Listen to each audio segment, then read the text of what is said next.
Hello dear student, स्वागत है आप सभी लोग का Angad research classes YouTube channel में।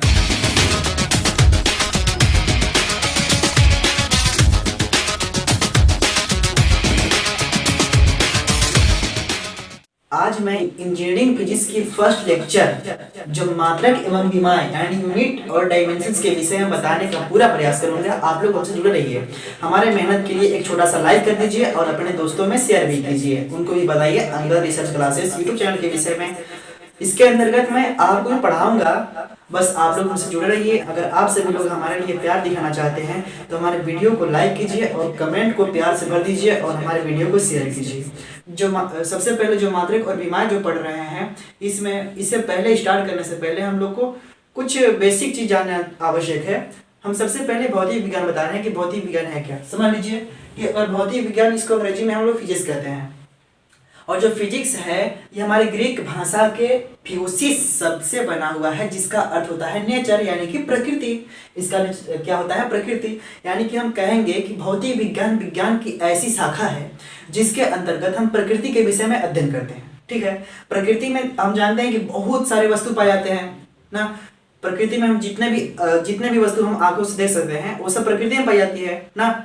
यानी कि हम इसको और अलग तरीके से कर सकते हैं इस परिभाषा को कि भौतिक विज्ञान विज्ञान की वह शाखा है जिसके अंतर्गत पदार्थ के बाह्य गुणों का अध्ययन करते हैं। जितने भी पदार्थ पाए जाते हैं प्रकृति में उसके बाहरी गुणों का अध्ययन करते हैं, समझे ना। यानी और इसके अलावा हम सभी लोग जानते हैं कि इस संसार में प्रकृति में जितने भी वस्तु विद्यमान है सब में हमारा द्रव्यमान पाई जाती है। यानी सब वस्तु में भार थोड़ा ना थोड़ा कुछ जरूर होता है। ठीक है, यानी कि भार उसमें होता है। जब भार रहेगा तो उसमें ऊर्जा भी रहेगा। इसीलिए हम कह सकते हैं कि भौतिक विज्ञान विज्ञान की वह शाखा है जिसके अंतर्गत द्रव्य और ऊर्जा के विषय में यानी मैटर और एनर्जी के विषय में हम अध्ययन करते हैं। या ऐसे भी कर सकते हैं कि भौतिक विज्ञान विज्ञान की वह शाखा है जिसके अंतर्गत द्रव्य एवं ऊर्जा के पारस्परिक संबंधों के विषय में अध्ययन करते हैं। ठीक है ना, इतना आपको समझ में आता है। और एक वैज्ञानिक थे जिनका नाम था अल्बर्ट आइंस्टीन। वो जानते थे कि प्रकृति में जितने भी वस्तु विद्यमान है हर वस्तु में द्रव्यमान भी होती है और ऊर्जा भी होती है। इसीलिए उन्होंने ऊर्जा को ज्ञात करने के लिए एक समीकरण दिया, यानी E = mc²। ठीक है, जहां पर E एनर्जी है यानी ऊर्जा, और जो m है वस्तु का द्रव्यमान है, और जो c है वो निर्वात में प्रकाश की चाल है, जिसका मान होता है 3 × 10⁸ मीटर पर सेकेंड। ठीक है ना, इतना मीटर प्रति सेकेंड होती है। देखिए, इसके बाद हम समझते हैं ये हमारी भौतिक विज्ञान से रिलेटेड कुछ छोटी मोटी चीज हम लोग समझ गए। इसके बाद हम चलते हैं, आगे बढ़ते हैं कि मापन एवं मात्रक के विषय में समझते हैं। ठीक है, चलिए अब समझते हैं कि ये हमारा मात्रक और विमाएं क्या है। यूनिट्स एंड डायमेंशन, पहले यूनिट के विषय में पढ़ेंगे ना, मापन मात्रक के विषय में पढ़ेंगे, फिर बाद में विमा के विषय में। ठीक है, आप लोग हमसे जुड़े रहिए और जितना हो सके अगर अच्छा लगे तो लाइक कीजिए और वीडियो को शेयर कीजिए अपने दोस्तों को। ठीक, बताइए उन लोग को भी। देखिए, जो मापन होता है इंग्लिश में इसे मेजरमेंट कहते हैं। मैं यहाँ पर इसलिए लिख दिया हूँ ताकि वीडियो ज़्यादा लंबा ना हो जाए, शॉर्ट में बन जाए और आप लोग को समझा दें। ठीक है ना, जो मापन होता है आखिर क्या होता है मापन। देखिए, किसी भी फिजिकल क्वांटिटी, कोई भी फिजिकल क्वांटिटी, कोई भी भौतिक राशि या किसी भी राशि का, किसी भी फिजिकल क्वांटिटी या किसी भी भौतिक राशि का उसी के समान दूसरी भौतिक राशि के साथ तुलना करना ही मापन कहलाता है। ठीक है, जैसे मान लीजिए हम क्या बोल रहे हैं, हमने ये बताया कि किसी भी फिजिकल क्वांटिटी या किसी भी राशि का ना उसी के समान दूसरी भौतिक राशि के साथ तुलना करना ही मापन कहलाता है। मान लीजिए जिस रूम में मैं पढ़ा रहा हूँ, ये रूम की लंबाई ये है, चौड़ाई ये है। ठीक है ना, हमने लंबाई मान लीजिए 5 मीटर है, चौड़ाई मान लीजिए 10 मीटर है। तो इन दोनों के बीच हम जो संबंध जो माप कर रहे हैं ये मापन है हमारा। एक बात और समझिए, किसी भी राशि का मापन करने के लिए, ठीक है ना, 2 चीज की आवश्यकता पड़ती है। किसी भी मापन यदि करना है तो 2 चीज की आवश्यकता पड़ती है। मान लीजिए कि जो कमरे की लंबाई है वो हम बता दिए कि 15 मीटर। कितना बता दिए? 15 मीटर। ठीक है ना, ये कमरे की लंबाई मैंने कितना बताया, हम आप लोग को समझाने के लिए से बता रहे हैं। ठीक है, आप लोग समझिए ध्यान से। हमने ये बताया कि मान लीजिए जो कमरा है इसकी लंबाई 15 मीटर है। ठीक है ना, 15 मीटर, जिसमें जो 15 है इसे आंकिक मान कहते हैं और जो मीटर है ये मात्रक कहलाता है। समझे ना, जो 15 है ये आंकिक मान है यानी कि न्यूमेरिकल वैल्यू, और जो मीटर है वो मात्रक है यानी कि यूनिट है। इतना समझ में आया। यानी कि किसी भी भौतिक राशि का अगर मापन करना है तो हमें दो चीज की आवश्यकता पड़ती है, एक आंकिक मान का और दूसरा मात्रक का, ठीक है ना।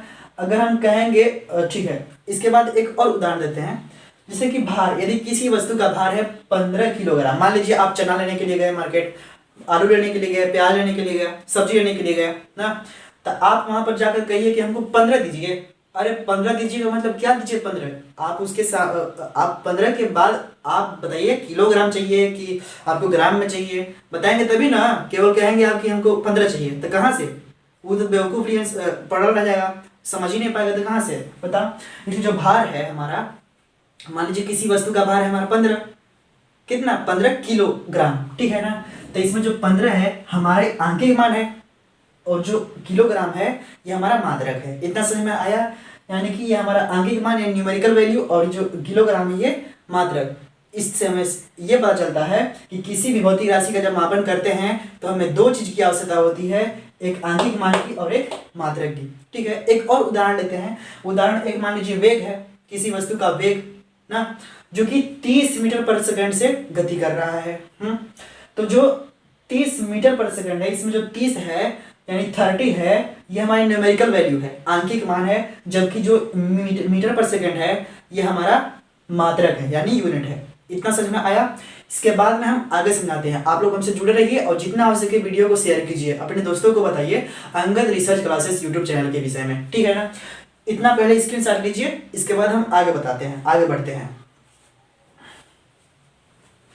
चलिए दोस्तों, अब आगे समझते हैं कि भौतिक राशियां क्या होता है। तो भौतिक राशियां एक ऐसी राशियां होती है जो कि भौतिक नियमों का पालन करता है। भौतिक नियम का जो पालन करेगा वही से भौतिक राशि कहलाए।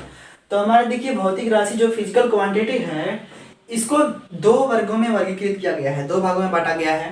पहली कि मात्रकों के आधार पर, आप लोग मापन समझ गए ना, आप लोग मापन समझे कि नहीं जो पहले हम समझाए। यानी मापन, किसी भी माप को करने के लिए हमें दो चीज की आवश्यकता होती है, एक आंकिक मान और दूसरा मात्रक, ठीक है ना।